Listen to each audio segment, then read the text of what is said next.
What I'd like to do today is talk a little bit about experiment 7, setting up the logic gates. And part of what I'm after is to show you how to do it both with the N-log discovery and the M2K. And also request that you do it as we say, because Chekhov's going to be a little hard remote unless you do that. So with this, again, experiment 7 is what I'm talking about. And the part A of experiment 7, that's what I'll talk about now. You're going to work with logic gates. So this is the actual circuit you have to build in part A. You also simulate it. Okay? And it's just using different logic gates. So if I look at this gate here, this is a so-called NOR, N-O-R. This sort of symbol here represents an OR gate. This will be true if this or that is true, right? And if you look down here, if A either input, this is input A, this is input B, and this is Y, okay? If either A or B is a logical 1, okay, I'll get a logical 1 output. Okay. The actual voltage will be like 3 volts for a logical 1 or above. 0 is going to be below 0.9, things like that. But we can think of it as logical levels. We can think of it as true and false, where 1's are true and 0's are false. Now, this happens to be a NOR. That circle there means I invert whatever the other part of the gate was. So here's an OR, here's a NOR. There's a little symbol to invert. So if I compare these states here and these states here, they're just inverse. So you take the OR, invert it, so it's a not OR. It's a not OR. You take OR, not it. Not is just an inversion. Okay. So if we look at it, we use this NOR, we use a NAND. A NAND, again, if I start out, that part is the symbol for an AND, A-N-D, and it's a 3-input AND. Okay, here's the logical table for a 2-input AND, and the output's going to be true only if this is true, and this one is true. So I need all logical 1s here to get the AND to give me a logical 1, right? Then I negate it. So the only time I will get a logical 1 here if they're all true. The only time then when I get a logical 0 here is if they're all true. So I just, again, the NAND, I just take the truth table from the AND, and it's like I run an inverter after it. I just invert it. Okay. So this is what you're doing. These are common gates.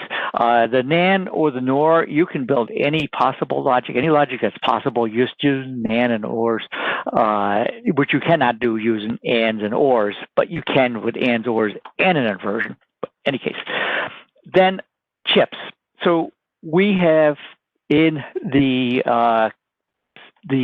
kit of parts that we mailed to you, the small bag, we gave you the chips you need for this. So I hope you still have that and it hasn't gone away. And so if I again look at the NOR gate, a 7402 is a chip that has NOR gates in it. And so here's the pinout for a 7402. It's 14 pins. We're not going to waste space, so we'll put as many gates as we can fit into a 14-pin chip. Okay, has power, has ground, has 3 of these NOR gates in it. If you look at this, we're asking you to use one with an input on pin 2, input on pin 3, and an output on pin 1. Okay, 1, 2, 3. You're using that particular NOR gate in that chip. There's 3 more that are available. Okay. Going along with that, this says 7402. We sort of gave you whatever we get the cheapest. So in my bag, I got a 74LS02. Okay. I'm also going to talk about the 3-input NAND gate, 7410. My bag, that was a 74HC10. Okay. And we're going to talk about the inverter, 7404. In my bag, that was a 74F04. So this is low power Schottky. This is a high speed CMOS. This is a fast chip. Again, whatever we could get. In terms of what we're doing, they're the same. And they'll be fine. Some of the voltage transition levels are a little bit different between these chips, so you'd have a little bit of trouble if you were doing real logic and real fan out and stuff like that. Not a problem for us. These are all the same. So it doesn't matter what your particular chip has here. Okay, ignore that part. This is a 7402 as far as we're concerned. Okay, and just to continue with it, there's the NAND 3-input NAND gates. Again, now there's 3 of them that can fit into one chip. Okay, just because they take up the pins. The inverter only need one in and out. So there's 6 of them there. And notice all of these do need power and all of these do need ground. So when you wire it, you have to remember power and ground. So I've done that, and I want to show you that. First of all, we also talk about digital I/O channels, and both the instrumentation boards. So here's both the M2K and here's the Analog Discovery. Again, we've told you before, they're the same in terms of wires and pins and things like that. If I look over here, digital I/O, and this is digital I/O 0 through 7, digital I/O 8 through 15. So there's 16 pins there available to us, the same coloring, okay? And part of what I want you to do is I want you to stick with the pins we list here. Again, it's going to make checkoff much easier for us to do that. So again, I have my board, and I want to compare it with, I'm going to use the M2K, but it really doesn't matter which one you compare to, because again, they're the same pin color, same pin numbers, and things like that. And my ground came off, but again, let me remind you, these do not work for free. I have a power line and I have a ground. I used wires I cut and stripped, only because it makes it a little clearer. You can see what I'm doing. I don't expect you to do that, obviously, and it works just as well when you use the jumpers. I think it's easier for you to see what's going on. So if I look at this, and I just I'll start at the top. Digital channel 0. Digital channel 0. Okay, it is this pink wire. I'll call it pink. And again, it's hard for you to tell here, but here it is right here. This is it here. Okay, and if you look at it on this chip, it's going to pin 2. And if I go back to this real quick, here's the pin numbering. There's the notch or the hole. Start with pin 1, went to that, and then you go counterclockwise around the chip. So there's pin 2 there of the O2. Okay, so that's what I've done. I put that in there. And what I actually recommend, it's what I do, is when you put that in there, put a check there. You've done that wire. Okay. Then if you look quick, I then ran a jumper from here to pin 1 of the 10 chip, from here to pin 1 of 10 chip, put a check mark there. That wire's done. And then I also ran to pin 1 of the 04. Now, of course, I could have run a wire from here to there. It doesn't matter how I do it. But the same thing. But I got this signal to there, so I put a check mark in. Okay. So let's just keep going with that real quick. Channel 1. I want the digital channel 1. Digital channel 1 is this pin here. It's a green wire, and I have it going into pin 3 of the O2. Again, here's the O2, pin 3. That's the green wire. Trust me on it. It's green wire.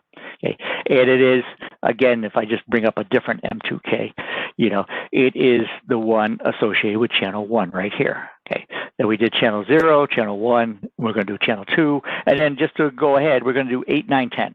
Okay. And I want you to use the same wires, the same location, because again, with these remote checkoffs, it's difficult if you vary the theme. You can't, logically you could change these, but then it's harder for us to know what's going on. So please don't. Okay, I did that. So if I did the green wire to channel 3, then I ran a jumper here. Okay, lots of ways you could do it, but that's the way I did. I got to channel 2 of the 10. Right, and then channel 2, which is this 5 wire, and it goes to pin 13 of the 10. So it's actually this wire right here. Okay, pin 14 is the power. Don't forget the power and ground. Okay, I did that. So I have my 3 inputs. Now I want to look at outputs. So channel 8. Let's look at that. I want to look at the output of this NOR gate on the 7402 chip, and I want to put it into channel 8. Channel 8 is now that pink with a white line on it. And again, just trust me, there's the pink with the white line on it. It goes to pin 1 of this chip. That one's done. Okay. Channel 9, green with a white line on it. Okay. I want to go to pin 12 of the 7410. Okay. So trust me, this is the green with the white wire. You can actually pretty much see it going to that. That one's done. And then the inverter chip, that wire actually came off. So now I got to go find it. It should go right here, and there's nothing there. So let me find where it went. Actually, I got that backwards. I'm sorry. That is correct. If I look the inverter chip, input is 1, output is 2. I had this here, but I didn't need it. This is the wire that was bringing me in. So output is 2, purple with white stripe. Okay, I got all those done, right? And again, if it was the analog discovery, exactly the same. So with that, now I want to go ahead and show you some other things to go with all this.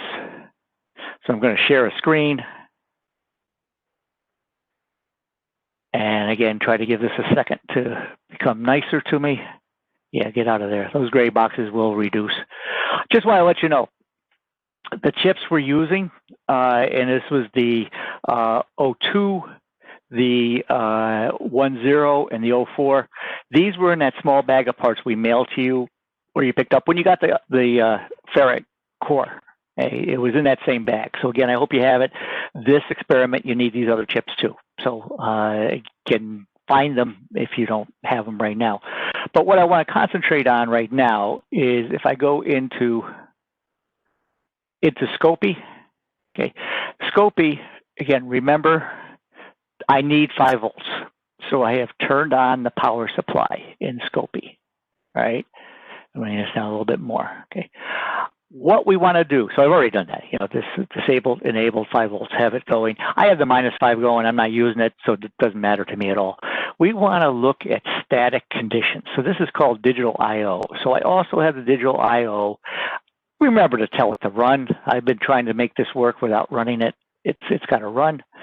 And again, if you look at, and I'm a little, that gray box drives me crazy. So let me just bring this over here. So hopefully the gray box won't bother me. Here's the circuit. And so 0, 1, 2. 0, 1, 2, you have to think about inputs, outputs. I'm going to reference it from if I am Scopy. I'm inside Scopy doing this. I want to send an output to these logic gates. It becomes inputs to the logic gates, but I'm going to refer to it as if I'm inside Scopy. I'm in there sending signals out and getting signals back. Okay, so for that, I want channel 0, 1, and 2 all to be outputs. Right? And so I can make it input, I can make it an output. Okay, so I want them to be outputs. I can also then say, am I sending a 1 or a 0? I can change these. Okay, so let me just do that. I've got them in there. Okay, 8, 9, 10. I want to get a signal back into me, back into Scopy. Okay, so 8, 9, 10. I want these to be inputs. I'm going to look at the outputs of the chips. They're input to Scopy. And again, I want it to be input, so I make it input. Okay. Once I make it an input, the 0 and 1 doesn't matter. Okay, so I have it set up. I have 3 signals going out, 3 signals coming back in, and they are matching this.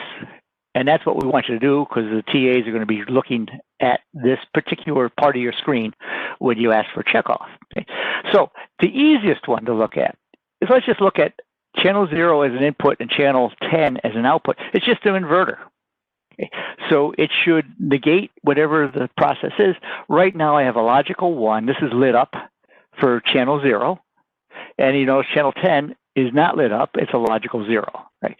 If I change the state, okay, this went to logical 0, it's off. This went to logical 1, it's on. So right now, I know I did everything right for the 7404. And I can do a truth table for the 7404, just saying, these are my 2 possible inputs. Input is either 1 or 0. And when my input's a 0, I get an output of 1. Input of 1, I get an output of 0. All right? Okay, so let's look at, and actually let me look at the NAND next. So I'll just go from bottom up. Okay. Here it gets all 3 inputs and it outputs on channel 9. So I want to look at all 3 inputs and I'm going to output on channel 9. And with the NAND gate, I could put the logical table up again, but if I just look at this saying that the first part of it is an AND, then it gets inverted. For the first part of it, the AND, A and D part of it, this has to be true and this true and that true. All of them have to be true to get a true here, and then I invert it to get a 0. So right now, if I look, 0 is a true, channel 1 is a true, channel 2 is a true. So that's the case where should get a logical 1 on the and then I invert it. It was sure enough, I look at 9, it's low. Now, if I change any one of these, okay, this is no longer true, and I invert so I get a 0 on the A and D part of it, invert it, and I get a high. So I have a logical high. And again, you can go through this, run, it's 8 possible combinations of this. You're going to find out that any of them that has at least one false on the input will be high on the output. I mean, that makes sense on a NAND gate. It makes sense. So just extrapolating from a 2-input NAND to a 3-input NAND. Okay. So again, I now know that my NAND gate is working because I can look at this combination of inputs and this combination of outputs, and any changes I make will then make this one go high and be high unless I get all of them in there. Okay. And then just go on, and this is the NOR gate. So now 1 and 2, as these signals I'm sending out, will go into an OR that gets inverted and displays on channel 8. And I'll leave it to you again to sort of look at this and see that it makes sense to you on that. Okay. So that's showing it with the M2K. And this is the type of screenshot that we're going to want with the M2K. Okay. Let me then just say, let me go back. And, we have said many times that these boards in a lot of ways are interchangeable, right? So literally to show you that, all I'm doing is unplugging my M2K and plugging in the analog discovery. Again, all the pins are the same. I don't think I pulled a wire out in that process. And let me go ahead and share. And now I'm just going to show you the waveforms instead of Scopy. So let me get Scopy out of the way. Here's waveforms here. So it ends up being sort of a mirror symmetric to it. I hope these flashing are not driving you crazy. These are looking at signals that just, there's nothing there, right? And actually some of that I think I can take off. I've actually have a separate, some of these separately grounded, but my ground came off. Okay, so something with nothing connected to the input, if it says it's going high and low, you don't worry about it. That's not concern. But again, remember we said we wanted, so now I'm inside the analog discovery. I want to send out signals on channel 0, 1, 2. Of course, obviously the two boards couldn't do things the same way. Here's channel 0, 1, and 2 over here. This one gives you some more choices. So I look at channel 0. What I want is a switch. I want to be able to toggle it and it stays where I put it. Okay, so that's a push-pull switch. Okay. I could, if I went up here and said LED, it's now looking as if it's looking for an input from that pin, and I want it to be an output. So switch, push-pull, and I did that on all three of these. These, you can see things default to an LED.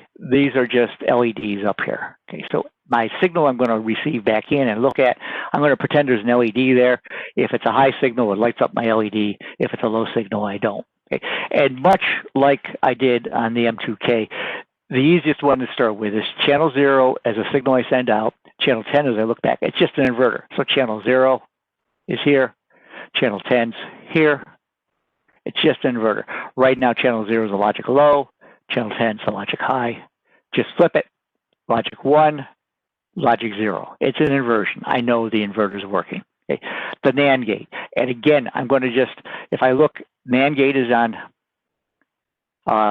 channel 9. Channel 9 right here. And you choose channel 9's high. Channel 9's high. Let me just put this up. Channel 9's still high. Put this up. Channel 9 still high. Channel 9 went low. And again, I talked about the logic of a 3-input NAND already. The only time I should see this go low is when I get all these high, and you can do a truth table on that. And again, channel 8 is the NAND, NOR gate, same sort of thing there.